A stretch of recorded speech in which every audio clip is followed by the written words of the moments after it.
அனைவருக்கும் வணக்கம். இது சங்கிலியன் செய்திகள் வாசிப்பவர் செய்தியாளர் எஸ். கலாதேவன். இன்றைய இலங்கையின் பிரதான செய்திகளில் முதலில் தலைப்புச் செய்திகள்.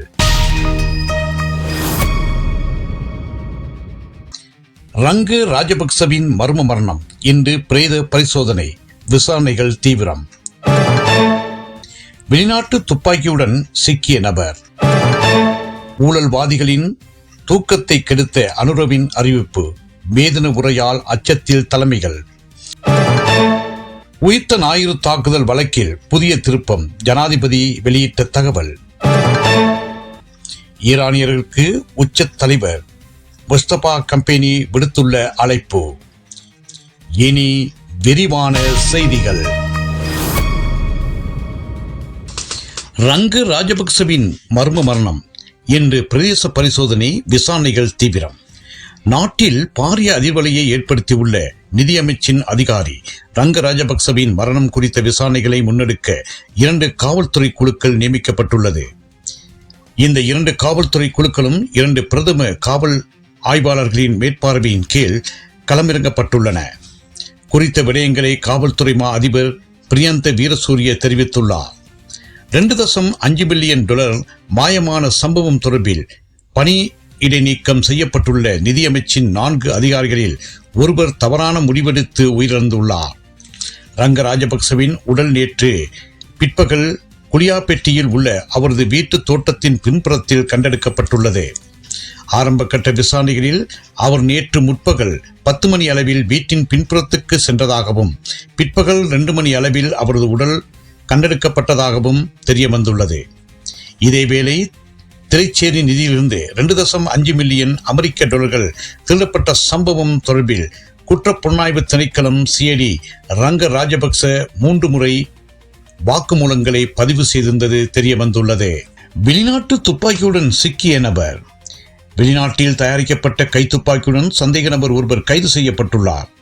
குர்நாகல இனுவல பகுதியில் நேற்று வெள்ளிக்கிழமை காலை குறித்த கைது நடவடிக்கை இடம்பெற்றுள்ளது. கைது செய்யப்பட்ட சந்தேக நபர் இனுவல பகுதியைச் சேர்ந்த 38 வயதோடு என அடையாளம் காணப்பட்டுள்ளார். ஜயவர்த்தனபுர விசேட அதிரடிப்படை முகாம் அதிகாரிகளுக்கு கிடைத்த ரகசிய தகவலுக்கு அமைய முன்னெடுக்கப்பட்ட சோதனையின் போதே குறித்த சந்தேக நபர் கைது செய்யப்பட்டுள்ளார். மேலும் பன்னட காவல்துறையினர் மேலதிக விசாரணைகளை முன்னெடுத்து வருகின்றனர். ஊழல்வாதிகளின் தூக்கத்தை கெடுத்த அனுரவின் அறிவிப்பு, மேதின உரையால் அச்சத்தில் தலைமைகள். ஜனாதிபதி அனுரகுமார திசாநாயகவின் நேற்றைய 1/4/2026 மேதின உரைகள் என்பது வெறும் சம்பிரதாய பேச்சு அல்லாமல் அது கடந்த பல ஆண்டுகளாக இலங்கையில் நிலவி வந்த தண்டனை விடுப்பு கலாச்சாரத்துக்கு விடுக்கப்பட்ட நேரடி சவாலாக பார்க்கப்படுகிறது. ஊழல் விசாரணைகள் இறுதிக்கட்டத்தை எட்டிவிட்டன. அவரின் அறிவிப்பு சட்ட ரீதியான அதிரடி நடவடிக்கைகள் ஆரம்பமாகிவிட்டன என்பதற்கான வலுவான சமிஞ்சைகளை எடுத்துக்காட்டியுள்ளது. அதிகாரிகளின் உச்சத்தில் இருந்தவர்கள் மற்றும் அவர்களுக்கு நெருக்கமானவர்கள் சட்டத்தின் பிடியில் இருந்து தப்ப முடியாது என்பதை ஜனாதிபதியின் நேற்றைய உரைகள் எடுத்துக்காட்டியிருந்தன. தொடர்ச்சியாக அவர் வெளியிட்ட கருத்துகள் எதிர்க்கட்சிக்கு பெரும் நெருக்கடியை கொடுப்பதோடு அரசாங்கத்துக்குள் இருக்கும் அதிகாரிகளுக்கும் ஒரு எச்சரிக்கையாக அமையும் என எதிர்பார்க்கப்படுகிறது. உயிர்த்த ஞாயிறு தாக்குதல் வழக்கில் புதிய திருப்பம், ஜனாதிபதி வெளியிட்ட தகவல். உயிர்த்த ஞாயிறு தாக்குதல் தொடர்பான முக்கியத்துவம் வாய்ந்த விசாரணைகள் ஆரம்பிக்கப்பட்டுள்ளதாக ஜனாதிபதி அனுரகுமார திசாநாயக தெரிவித்துள்ளார். மாரகமவில் NPP கொழும்பு மாவட்ட மேதின தின பேரணி நேற்றைய தினம் 1/5/2026 இடம்பெற்றது. இதில் கலந்து கொண்டு கருத்து தெரிவிக்கும் போதே அவர் இதனை தெரிவித்துள்ளார். இது குறித்து மேலும் தெரிவித்த அவர், உயிர்த்த ஞாயிறு தாக்குதல்கள் தொடர்பான விசாரணை அதிகாரி ஒருவர் தற்போது வெளிநாட்டில் இருப்பதாகவும் அது தொடர்பான வழக்குகளில் அரசாங்கம் விசாரணைகளை தொடங்கியுள்ளதாகவும் குறிப்பிட்டுள்ளார்.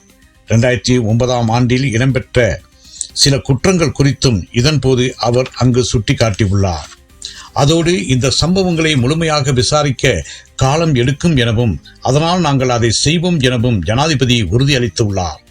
மேலும் 10 ஊழல் வழக்குகள் மற்றும் அரசியல்வாதிகள் தொடர்புடைய 5 குற்றவியல் வழக்குகள் உள்ளிட்ட 15 முக்கிய வழக்குகள் இம்மாதம் நீதிமன்றங்களில் விசாரணைக்கு வரவுள்ளதாகவும் ஜனாதிபதி தெரிவித்துள்ளமை குறிப்பிடத்தக்கது.